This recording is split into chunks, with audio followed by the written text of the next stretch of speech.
There is a moment, quiet and almost imperceptible, when you stop running after what you want and finally feel the ground beneath your feet. This is where our journey begins. Not in effort, not in technique, not in the frantic search for a method to fix your life. It begins in that subtle pause where something inside you whispers, almost shyly, that you were never powerless. That whisper is the doorway you've been overlooking. Because somewhere along the way, you learn to treat manifestation as labor, as if reality responds to struggle, as if the universe waits for you to convince it you are worthy. And yet the truth is softer, deeper, and far more intimate. Manifestation is not something you do. It is something you already are. You may not always feel that way. You may wake up some mornings with a heaviness in your chest, a quiet pressure that says you're behind, that you're missing something, that life is moving faster than your capacity to create it. You may spend your days trying new techniques, new visualizations, new affirmations, hoping that the next thing will finally work. But underneath that desire is something far more tender, the fear that you're not enough to hold the life you dream of. The fear that the moment abundance arrives, you won't be prepared. The fear that you'll lose it. And so you chase techniques to soothe the anxiety of feeling unready. You search for methods to compensate for a deeper doubt. Do I actually have the power Neville talks about? That doubt is not a flaw, it's a wound. And this video is not here to add pressure. It's here to help you remember the truth behind the wound. There is a paradox in manifestation that almost no one speaks of. The more you try, the more you reinforce the belief that the power is outside you. Trying becomes a confession that you don't yet trust who you are. Trying becomes a signal to your subconscious that what you want is distant, fragile, difficult to hold. And so your inner world lives in anticipation instead of embodiment. You wait for signs, you wait for results, you wait for something to confirm your desire, only to overlook the one confirmation that actually matters, the identity you choose in silence. Neville called this the state of consciousness you wear, like a garment. You don't need to force the garment to fit you, you simply put it on. You become the one who already has. But if anticipation is the garment you wear, life will echo back the reality of waiting. And here is where psychology and spirituality meet. Bruce Lipton explains that 90 to 95% of your life is run by subconscious programs installed before you even knew how to question them. Programs built from fear, memory, family patterns, emotional survival, and repetition. When Neville said that assumption creates reality, he wasn't speaking in metaphor. He was pointing to this exact mechanism. The subconscious identity you inhabit determines what your world can welcome. You've been trying to manifest with the conscious 5% of your mind, while the other 95% quietly decides what you're allowed to have. And so reality seems slow, not because you lack power, but because you've been speaking to the surface while the roots remain unchanged. This video is not here to teach you another technique. It is here to return you to authorship, your authorship, the one you abandoned when you believed that manifestation required effort, the one you forgot when you treated your desire as something you must chase rather than something revealing itself through you, the one you silenced each time you looked for external validation that your inner work was working. You don't need to prove your power. You only need to stop running from it. You don't need to earn what's already responding to you. You only need to embody the one who knows it is already done. When you stop outsourcing your creative authority, something shifts inside your chest. Something settles. Something remembers. So as we move through this journey together, I invite you into stillness, not to become passive, but to become receptive. Let your breath slow. Let your body unclench. Let your attention soften from the future back into the present moment. The truth you've been searching for isn't out there. It's right here, in the quiet space inside you where power has always lived. This is not a lesson in manifesting more. This is a homecoming. And in this homecoming, you will see that you never lost the power. You only lost sight of it. Now, you're ready to see again. There comes a point in every seeker's journey where desire expands faster than the self-image that carries it. You feel the pull of a larger life, a higher frequency, a reality that whispers your name. And yet, when the moment arrives to embody it, something inside you hesitates. Not because the desire is wrong, but because the version of you trying to receive it still feels like a guest in that reality, not its native inhabitant. This inner hesitation is subtle. It lives in your breath, in your posture, in those quiet seconds before you speak, in the way you react to opportunities that should feel exciting, but instead awaken a soft trembling in your chest. The truth is that longing for a new life while identifying as someone unprepared for it creates an internal split that drains your power long before the world ever has a chance to respond.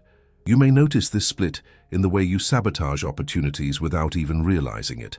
A message you avoid answering, a financial step you delay, a compliment you quietly deflect because it feels too generous for the version of yourself you still believe you are.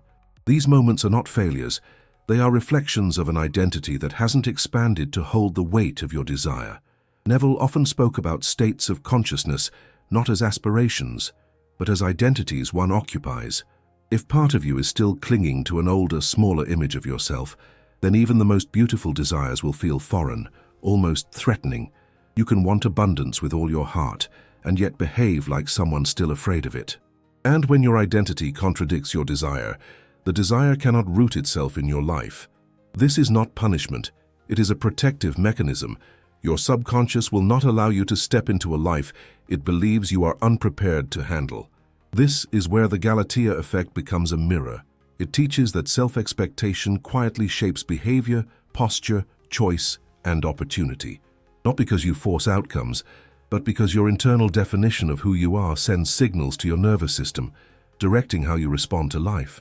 When you believe you are capable, life bends in ways that affirm that belief. When you believe you are inadequate, the world seems to shrink around you. External effort cannot override an inner self-concept that contradicts it.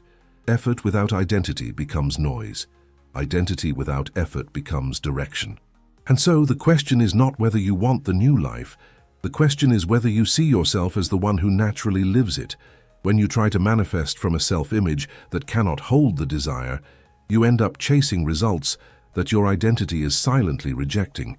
There is a quiet liberation when you understand this. You stop forcing change from the outside and begin tending to the place where all your outcomes are born. You realize that manifestation is not created by doing more, but by being the one who no longer feels separate from the thing they desire. When identity and desire contradict each other, manifestation collapses.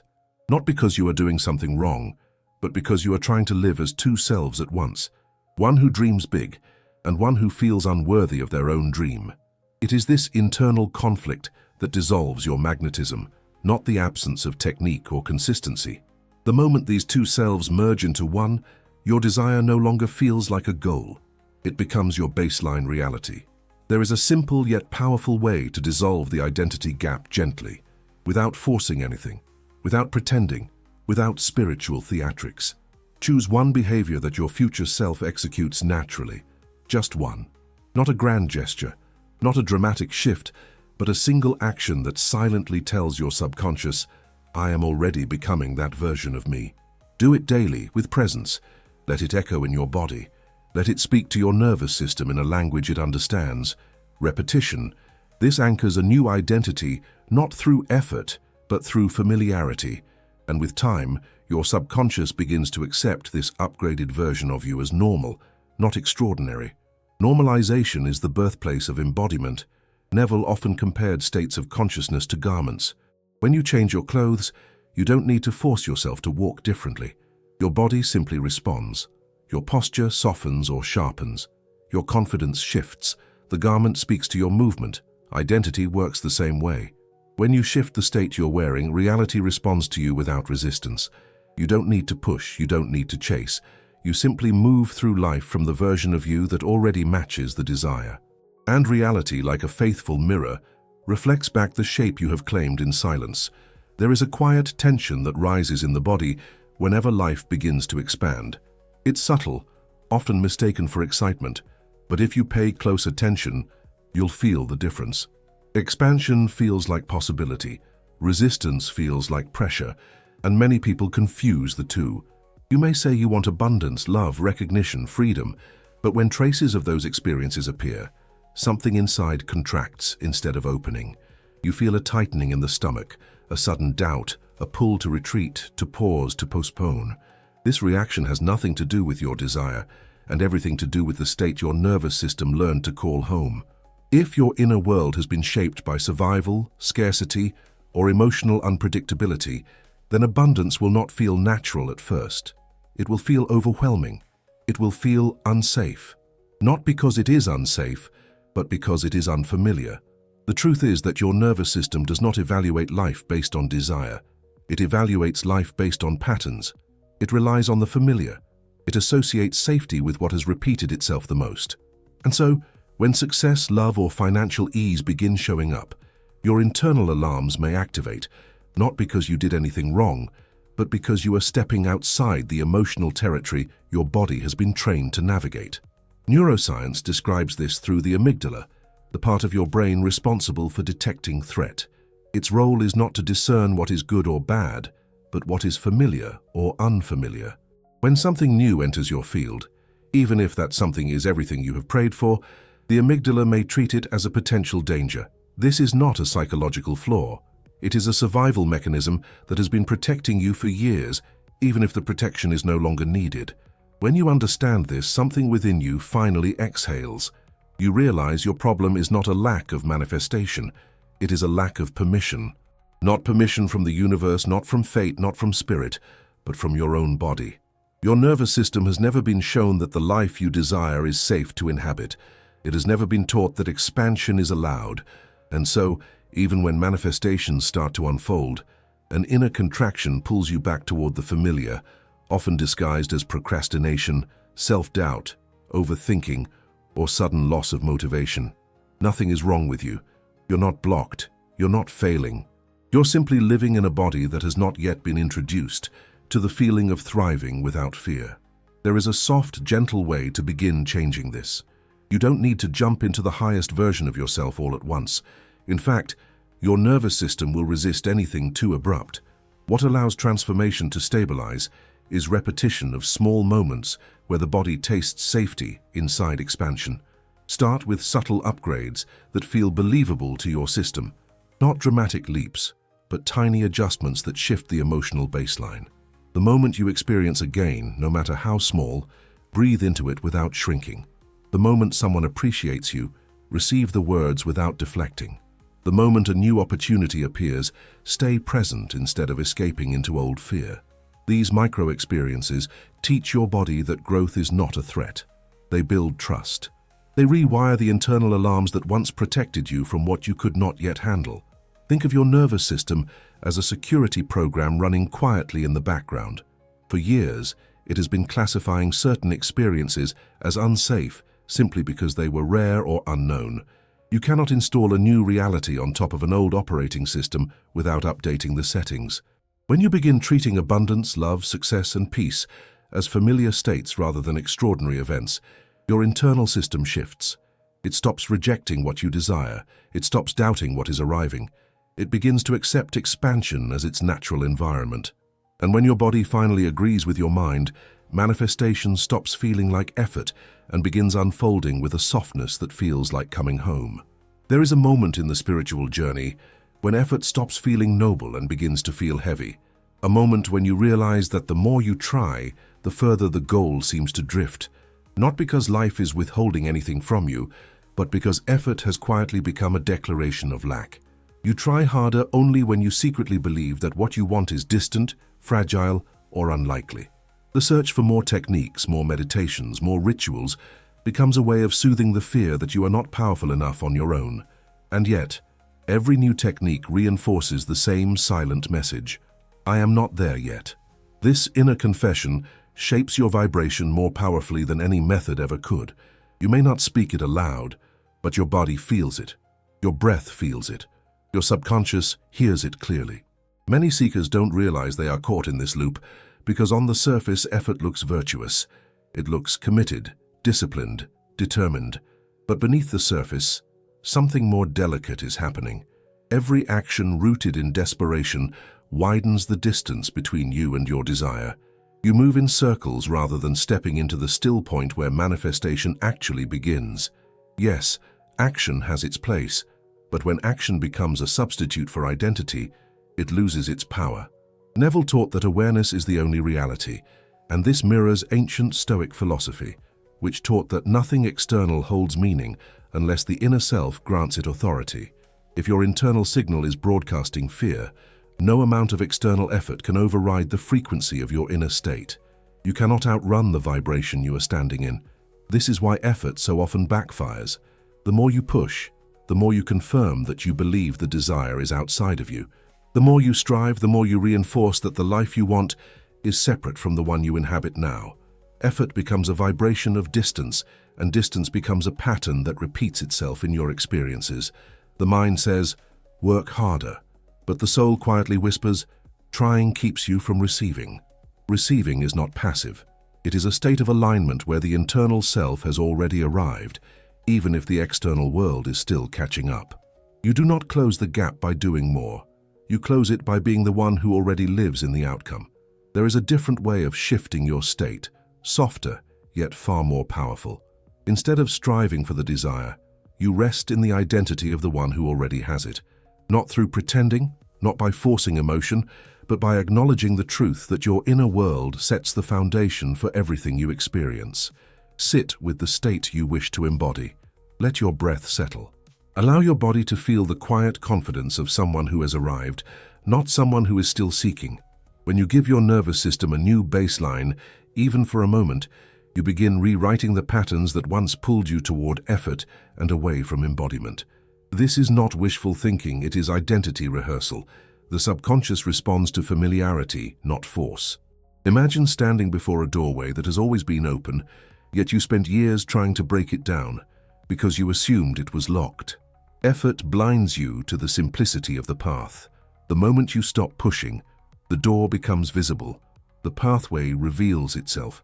Manifestation stops being a staircase to climb and becomes a threshold you step through.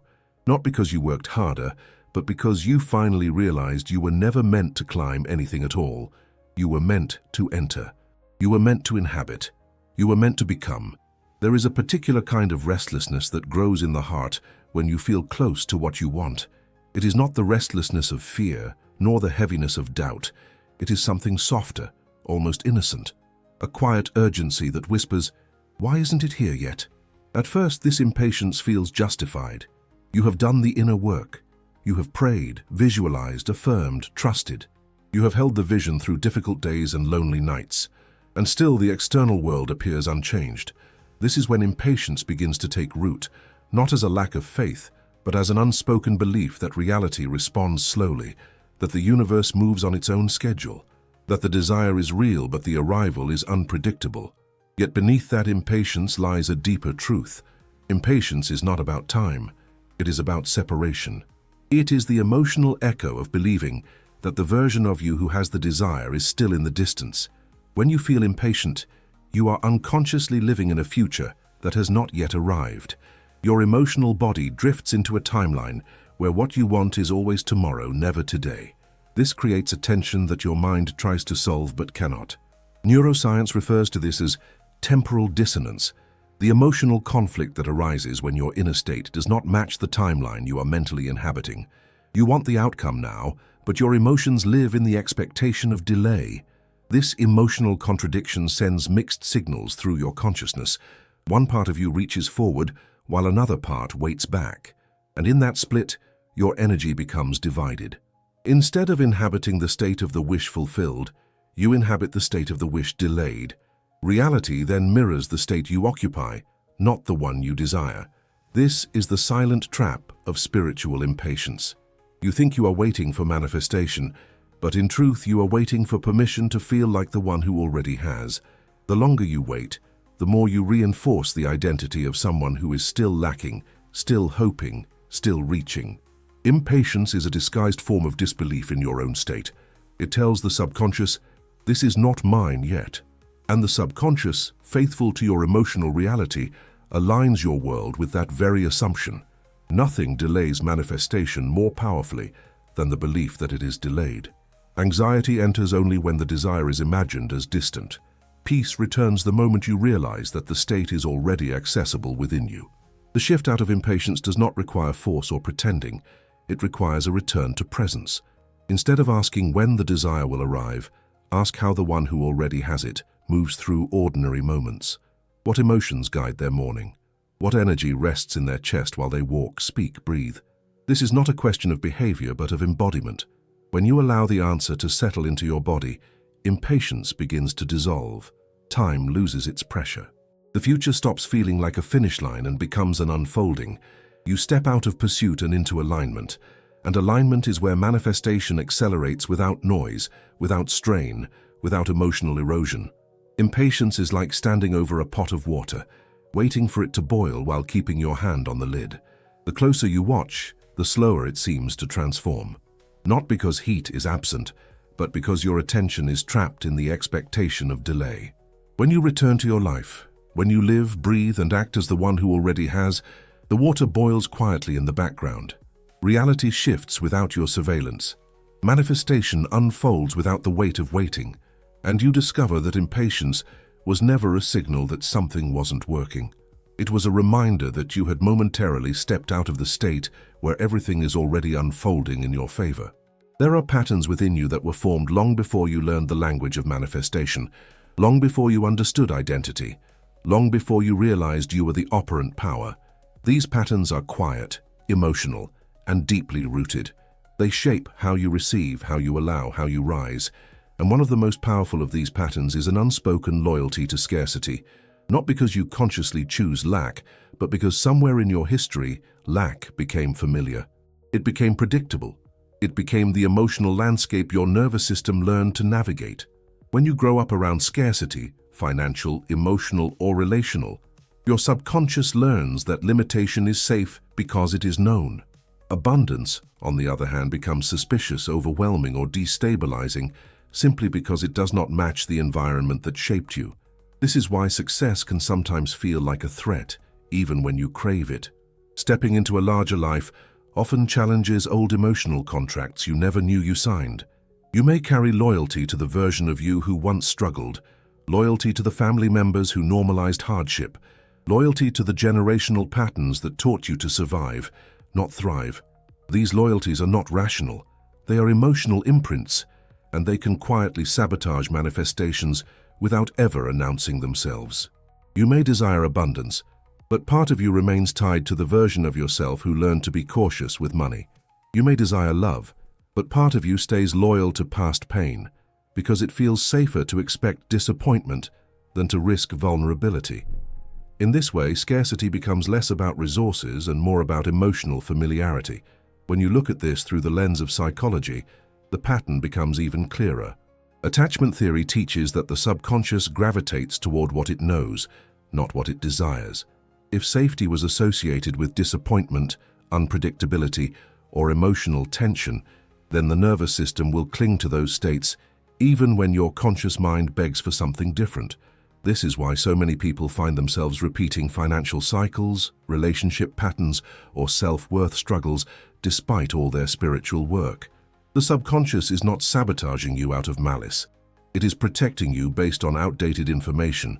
It holds on to what once kept you safe, even if that very pattern now restricts your growth. Scarcity is not a reflection of your worth. It is a reflection of unresolved emotional agreements. The moment you see this clearly, something begins to loosen within you. You realize that transformation is not about fighting the old contract, but about understanding it. It is about recognizing the subtle guilt that arises when life begins to improve. The guilt of surpassing the version of yourself who struggled. The guilt of rising beyond what your family experienced. The guilt of asking for more than others believe they can have. These emotions, though rarely spoken aloud, have tremendous influence over your manifestation field. They whisper, "Stay close to what is familiar." But abundance is not born from familiarity. It is born from alignment. And alignment requires releasing the emotional tether that keeps you tied to the shore of your past experiences. There is a way to gently dissolve these inherited patterns through awareness. Trace the earliest memory where having more felt dangerous, inappropriate, or shameful. Not to relive it, but to understand it, to see the story you've been carrying. When you look at that moment through the eyes of your awakened self, you begin to reclaim authorship of your inner narrative. You realize that you are no longer that child, no longer that version of yourself who needed scarcity to feel safe. You can choose a different meaning. You can choose a different identity. You can choose a different emotional baseline. And when you do, scarcity loses its grip, not through force but through clarity. Imagine a boat anchored to the shore. No matter how strong the wind of desire blows, no matter how much effort you exert, the boat cannot sail until the rope is examined. You are not failing to manifest because the ocean is unkind. You are not failing because your desire is too big. You are simply tied to a shore that once served you and now limits you. When you gently untie that rope, when you release the emotional loyalty to lack, something profound happens. You begin to move, not through struggle but through inevitability. You drift toward the life that has been calling you all along. There is a moment when you look at your life and assume the world is resisting you, when in truth it is only reflecting you. Not your dreams, not your affirmations, but the quiet expectation you hold about what is normal for you. People often believe manifestation falters because circumstances are fixed, yet the real limitation sits in perception. Your mind filters reality through the reticular activating system, which highlights experiences that match your assumptions. If you expect disappointment, you notice it everywhere. If you expect alignment, pathways open that you once walked past without seeing. This is why wishing alone changes nothing. Expectation shapes attention, and attention shapes behavior. When you expect little, you shrink without noticing. When you expect more, your energy expands, your choices shift, and life begins responding to that expansion. You don't force this shift by pretending. You create it by gently allowing a new emotional baseline to form, one where blessings feel ordinary rather than exceptional. Reality operates like a mirror. You cannot wait for it to smile first. It reflects the identity you embody in silence.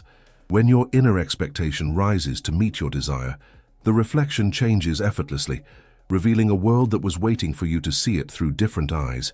There are moments when you clearly desire a new reality, yet a quiet part of you resists it. You speak of abundance, but your emotional body still identifies with limitation.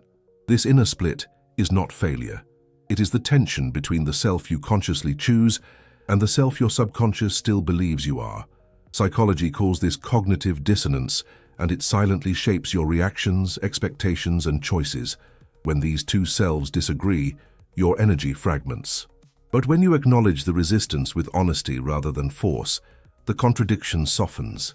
Your inner world unifies, and you finally move toward your desire as one coherent, aligned identity.